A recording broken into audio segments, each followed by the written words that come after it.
kabar warga Nusantara? Jumpa lagi bersama kami yang selalu sok tahu, yang shock karena baru tahu. Tapi sebelum kita lanjut, jangan lupa untuk dukung channel ini dengan cara like, subscribe apabila belum pernah, juga tekan tanda loncengnya, dan share ke Nusantara lain apabila sotonya ini berfaedah. Tanpa banyak-banyak lagi mukadimah, mari kita lanjut. Perjalanan PKI yang sebelumnya sering berubah nama mulai dikenal orang dengan satu identitas saja, yaitu PKI. PKI melakukan banyak pemberontakan terhadap pemerintah. Berikut kita rangkum dari awal terbentuknya PKI. Tahun 1926, pemberontakan. Pemberontakan pertama atas nama PKI ini dilaksanakan di Jawa Barat dan di Sumatera Barat. Sayangnya, pemerintah Belanda yang menanggapi terlalu emosional. Beberapa orang yang dianggap berpotensi membahayakan dibunuh oleh pemerintah dan sisanya dipenjara secara tidak manusiawi. Bahkan pemerintah Belanda sudah seperti keblingsatan menyikapi PKI yang menunjukkan jiwa pemberontak kental. Di tahun 1927, pemerintah menyatakan dengan tegas bahwa PKI merupakan organisasi terlarang yang setiap aktivitasnya dilarang. Karena pengaruh itulah, para kader PKI malah menyiapkan rencana pemberontakan di bawah tanah.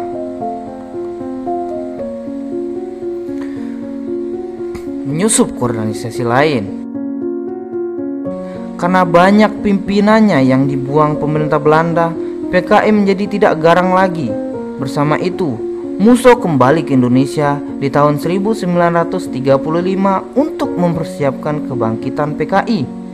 Ia menggerakkan kader PKI agar menyusup ke organisasi pergerakan lainnya dan ikut menciptakan sejarah bersama mereka, seperti sejarah Perhimpunan Indonesia, sejarah Grindo, sejarah Partindo, dan sejarah Parindra.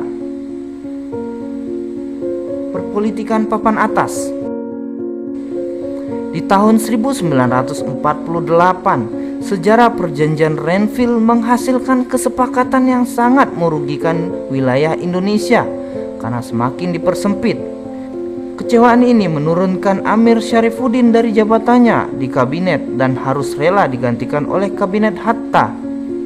Amir Syarifuddin yang kecewa meluapkan dengan cara membentuk Front Demokrasi Rakyat atau FDR tanggal 28 Juni 1948. FDR merencanakan kudeta terhadap pemerintah yang berkuasa dengan menggandeng PKI. Bahkan Musso kembali ke Indonesia dan mengendalikan PKI secara penuh setelah lama melindungi diri di Moskow, Uni Soviet. Aksi yang dilakukan oleh kolaborasi FDR bersama PKI adalah teror, pemogokan, propaganda anti pemerintah, adu domba antar anggota dan pejabat militer. Semua aksi yang dilakukan bertujuan memperburuk kondisi politik agar merugikan Presiden Soekarno.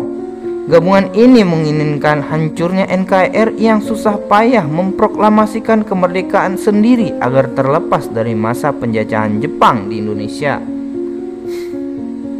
FDR dan PKI menghendaki sebuah negara Indonesia baru yang menggunakan asas komunis. Mereka melakukan aksi kerusuhan di Madiun pada tanggal 18 September 1948. Pemberontakan ini berhasil memperparah keadaan karena para militer resmi di TNI sedang menghadapi agresi dari Belanda.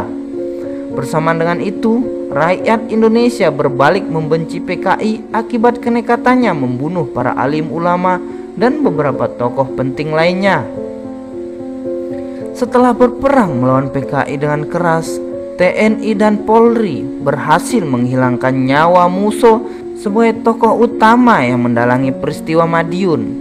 Sementara Amir Syarifuddin dan beberapa pejabat FDR PKI dibunuh melalui hukuman mati. Tahun 1950, setelah vakum dari dunia perpolitikan Indonesia, PKI bangkit lagi dengan wajah baru. Mereka hadir lewat surat kabar harian rakyat dan bintang merah. Mereka pun mendukung kebijakan-kebijakan Presiden Soekarno yang menentang keras kolonialisme dan beberapa kebijakan negara Eropa. PKI tahun 1950 tampil dengan pemimpin baru, Dipa Nusantara Aidit atau DN Aidit, yang membelokkan PKI menjadi partai nasionalis lagi. Para pemuda seperti DN Aidit memimpin PKI dengan semangat membara hingga berhasil meraup simpatisan rakyat sampai ratusan ribu. PKI pun mulai berani melakukan pemogokan dan aksi-aksi pihak lainnya. Akibatnya nama PKI kembali redup. Di tahun 1955, tanpa disangka-sangka PKI menempati urutan keempat dari hasil pemilu. Kemenangan ini mengantarkan PKI menjadi partai yang berperan secara nasional di dunia politik resmi Indonesia. Di tahun 1957-an, PKI membuat para buruh menguasai unit-unit ekonomi yang sebelumnya dipegang oleh Belanda. Mereka berhasil menunjukkan perannya sebagai partai nasional. Kemudian PKI terus menunjukkan prestasinya sebagai partai kepercayaan rakyat saat itu. Tahun 1960. Di tahun 1960 PKI semakin besar kepala karena Presiden Soekarno membuat konsep Nasional Agama Komunis atau NASAKOM. Dengan begitu, konsep komunisme di Indonesia menjadi terlembaga. PKI semakin dekat dengan Soekarno dan merasuk ke tubuh pemerintahan. Pendukungnya mencapai 1/5 dari seluruh penduduk Indonesia saat itu. Namun, pada perkembangannya, PKI menghendaki para buruh dan tani dipersenjatai. Keinginan ini jelas mencurigakan. TNI Angkatan Darat merasa was-was atas keinginan PKI yang merasa harus sama dengan Partai Komunis dari negeri Tiongkok. TNI Angkatan Darat takut PKI menyalahi amanah senjata jika dikabulkan. Berlanjut atas ketidakpuasan PKI atas beberapa kebijakan Presiden Soekarno, mereka merencanakan suatu pengkhianatan besar. Di tahun 1965, tanggal 30 September dini hari, PKI di bawah pimpinan DN Aidit dan Syam Kamaruzzaman melakukan pembunuhan berencana terhadap 7 dewan jenderal yang menjadi pahlawan revolusi Indonesia.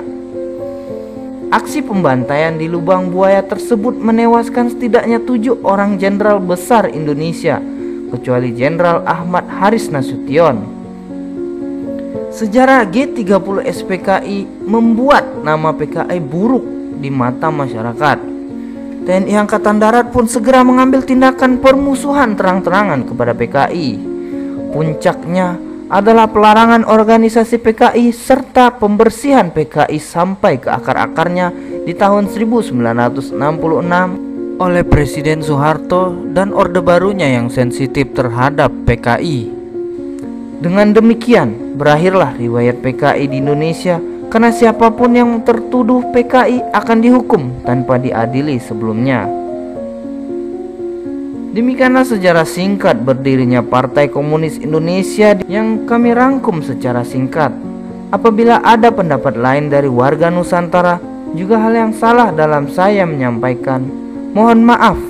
Dan saya harap komentarnya apabila ada hal yang masih tidak sesuai dan silap, agar sama-sama kita menjadi tahu apa yang belum kita ketahui. Terima kasih sudah menyaksikan videonya hingga selesai. Tetap jaga kebersamaan dan kekompakan senusantara. Sampai jumpa.